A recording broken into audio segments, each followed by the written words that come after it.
testing, we end up having multiple conversations with people, but mostly about zone 3 and how to avoid overtraining. So this is an example of a graph that you're going to get in the report once you do testing, whether it's in person or remotely.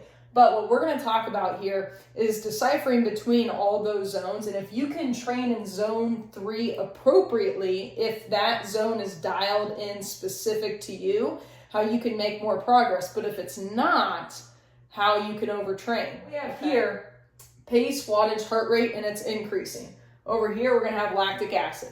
Now, an example of what you're going to get and see in your report is basically resting, and then we have a little slope here, and then something like that, okay? Now, what this is basically threshold, all right? So anything over here is going to be less efficient, okay? Less efficient. Anything on this side of threshold is going to be more efficient, all right? More aerobic on this side, and then after threshold, you're basically just pumping more lactic acid into the system as intensity increases, okay? So, knowing this, what we're going to talk about here is zones. So if this is threshold, this is typically going to be zone 4. Anything beyond that is going to be zone 5 through pretty much zone 7 as you get this intensity increasing, okay? So over here where we can figure out zone 3.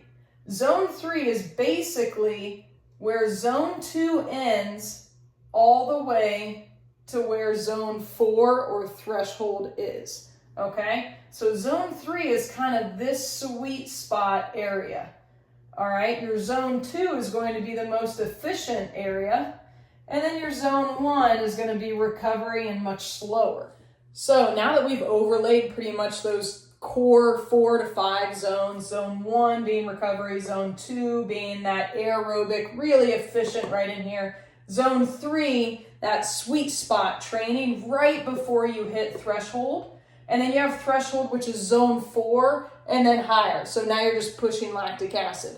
But here's the key to not overtraining. Majority of people will take all of this area, zone 2 and zone 3, and just think that that's their zone 2, okay? As you can see, zone 3 isn't as efficient as zone 2. So if you're trying to build an aerobic base, but you're in zone 3, you're probably very, very close to threshold, which is not achieving the aerobic aspect of that training and of that target. So being able to identify where that zone 3 is and make sure that you're training specifically duration and intensity for either anaerobic efforts like tempos, threshold runs, or pulling back and doing more aerobic efforts, which is strictly in that zone 2 range. So overtraining does happen when we assume we are in zone 2, but you're really in zone 3. You are less efficient and you are very close to threshold. Now that means that you are not going to be able to hold that pace, heart rate, wattage for very long while you're trying to target an aerobic build or an aerobic run. So what is zone 3 training for? It's great to train speed, power, and really push that pacing, okay? Because once you hit threshold, all you're doing is producing more and more lactic acid, okay? So now we've taken the aerobic efforts away and we're just primarily working anaerobically. But if you can do proper zone 3 training, what you're doing is pushing the speed, pushing that pace to get stronger. But you cannot make strides here in zone 3 with your pace, wattage, heart rate if you have not built this big base at zone 2. Zone 2 is the foundation, and zone 3 and 4 are basically that house that we can put on top of the foundation, okay? So without a solid zone 2, you're not going to make the strides that you want to or the progress that you want to with speed, power, wattage, all of it. All right, so in relation to zone 3 and overtraining, here are two examples that we see a lot in athletes that we do testing on, okay? This is an example of somebody who has built a very large zone 2 aerobic base right in here, okay? Here's threshold, and then everything beyond threshold.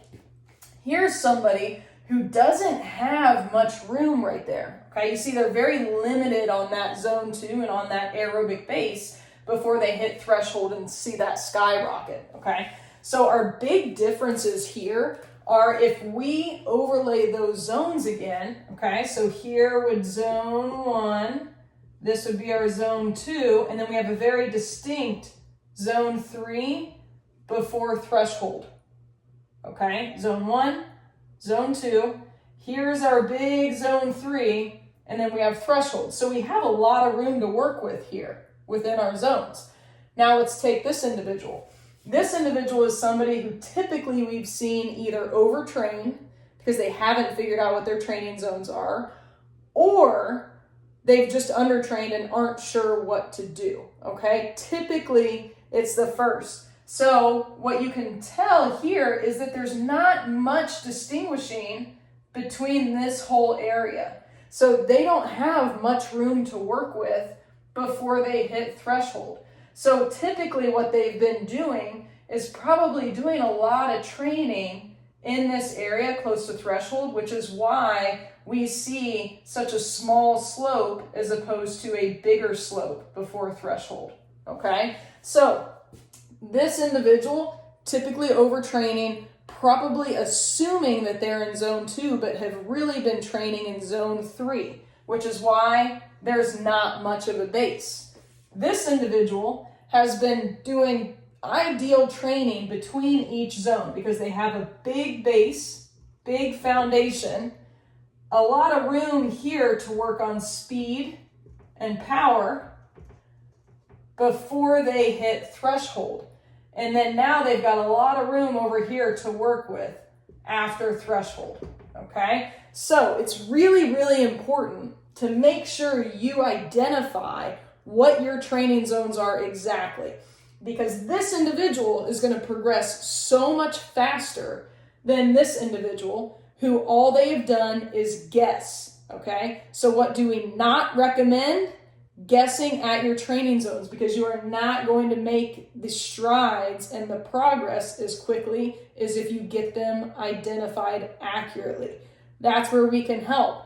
Our in-person and remote protocol can help you identify all of your training zones, and you will get a chart and graph like this, and we will help you dial in everything specifically to the training plan that you or your coach has given you.